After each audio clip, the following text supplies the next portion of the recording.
നമസ്കാരം. ചതയം നക്ഷത്രത്തിൽ ജനിച്ചവർക്ക് 2015 ആണ്ടിൽ പല പ്രകാരത്തിലും മാനസികമായിട്ടുള്ള സംഘർഷങ്ങളും തൊഴിൽപരമായിട്ടുള്ള അനിഷ്ടാവസ്ഥകളും വന്നു ചേരും. അഹോരാത്രം പ്രവർത്തിച്ചാൽ കൂടി വിചാരിച്ച നേട്ടം ഉണ്ടാവുകയില്ല.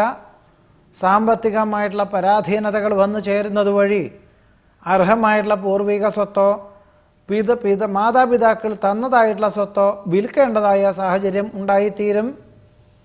വാക്കും പ്രവൃത്തിയും ഫലപ്രദമായി തീരുവാനുള്ള സാഹചര്യങ്ങൾ വളരെ കുറവായിരിക്കും.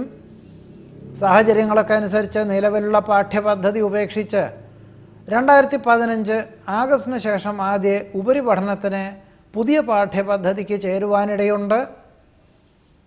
ആഗസ്റ്റ് മാസം വരെ കുടുംബാംഗങ്ങളിൽ നിന്നും വേർപെട്ട് താമസിക്കേണ്ടതായ സാഹചര്യം ഉണ്ടായിത്തീരും. വ്യാപാരത്തിൽ മാന്ദ്യം അനുഭവപ്പെടും.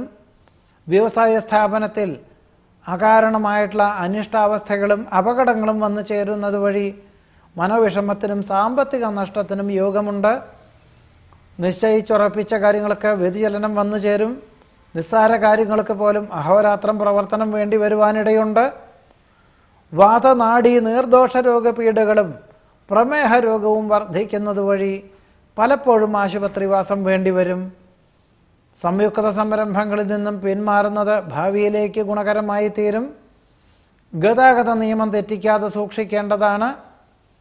വ്യത്യസ്തവും വിപുലവുമായിട്ടുള്ള കർമ്മ പദ്ധതികൾക്ക് അവസരം വന്നു ചേരുമെങ്കിലും സാമ്പത്തികമായിട്ടുള്ള അവസ്ഥാവിശേഷം കുറവുള്ളതുകൊണ്ട് പിന്മാറുകയായിരിക്കും നന്നാവുക.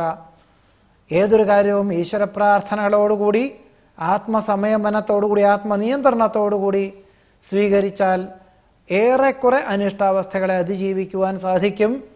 ചതയ നക്ഷത്രക്കാരുടെ 2015 ആണ്ടിലെ ഫലങ്ങളാണ് പറഞ്ഞത്. നമസ്കാരം.